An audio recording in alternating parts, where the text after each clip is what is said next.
नमस्कार साथियों एवं मेरे प्यारे विद्यार्थियों। आज इस वीडियो में हम कर्मधारय समास के विषय में पढ़ेंगे। तो आइए देखते हैं कर्मधारय समास क्या होता है। इसके नियम देखिए। सबसे पहला इसका नियम है, इसका उत्तर पद प्रधान होता है। यानी जैसा कि आप जानते हैं कि समास में दो पद होते हैं। एक पहला पद जिसको पूर्व पद कहा जाता है और दूसरा पद जिसको उत्तर पद कहा जाता है। तो किसी समास में प्रथम पद यानी पहला पद प्रधान होता है तो किसी समास में उत्तर पद प्रधान होता है। यहाँ कर्मधारय समास में उत्तर पद प्रधान होता है। दूसरा नियम है, विग्रह करते समय यानी समास विग्रह करते समय दोनों पदों के बीच में के समान, है जो या रूपी, इन तीनों में से किसी एक शब्द का प्रयोग किया जाता है। तीसरा है, इस समास में पूर्व पद तथा उत्तर पद में विशेषण विशेष्य का अथवा उपमान उपमेय का संबंध माना जाता है। अब हम इन तीनों नियमों को यानी ये पहला, दूसरा और तीसरा, इन तीनों नियमों को हम उदाहरणों के द्वारा समझने का प्रयास करेंगे। सबसे पहला है विशेषण विशेष्य का संबंध।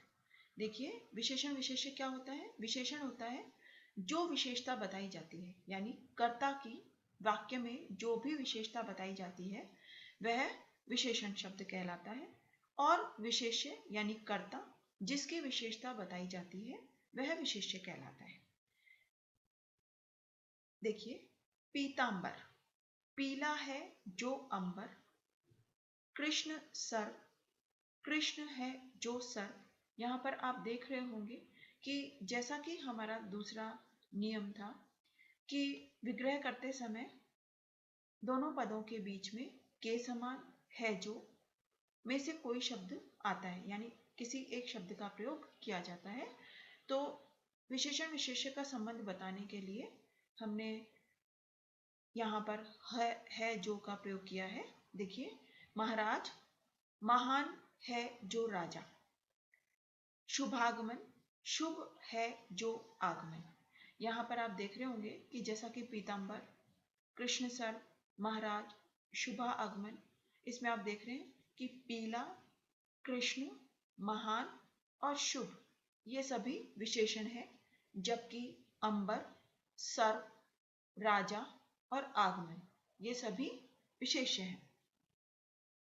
इसके पश्चात देखिए, सज्जन, सत है जो जन। नील गाय, नीली है जो गाय।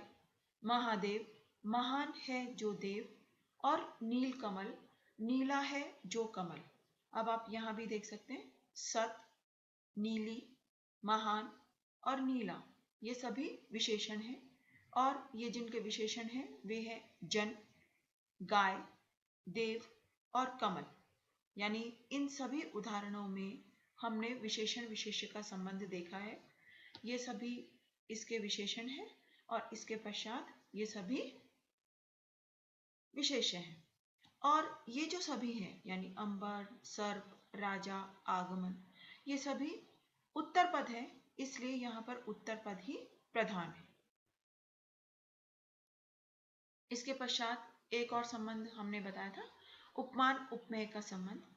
अब उपमान जिससे उपमा दी जाए और उपमेय जिसे उपमा दी जाए, इसको भी हम उदाहरण से समझेंगे। जैसे कनक लता, कनक के समान लता। कमल नयन, कमल के समान नयन।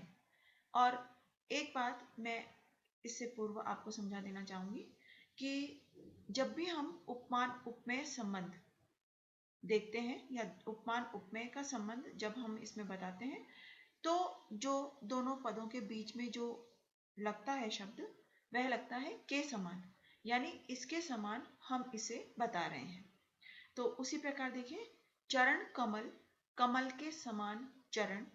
यहाँ पर चरण जो कि उपमेय है और कमल जो कि उपमान है। प्राण प्रिय, प्राणों के समान प्रिय। भुजदंड, दंड के समान भुजा। मृग लोचन, मृग के समान लोचन।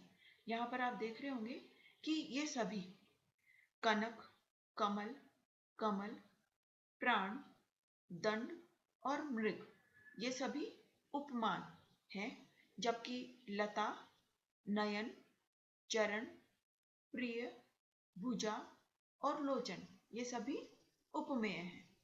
तो और इन दोनों में यानी ये सभी जो हमारे सामने है, कनक, लता, कमल, नयन, चरण, कमल, ये सभी सामासिक पद हैं, जबकि इनका जब हमने विग्रह किया है तो विग्रह करते समय दोनों पदों के बीच में के समान का प्रयोग किया है। इसके अतिरिक्त कुछ अन्य उदाहरण देखिए।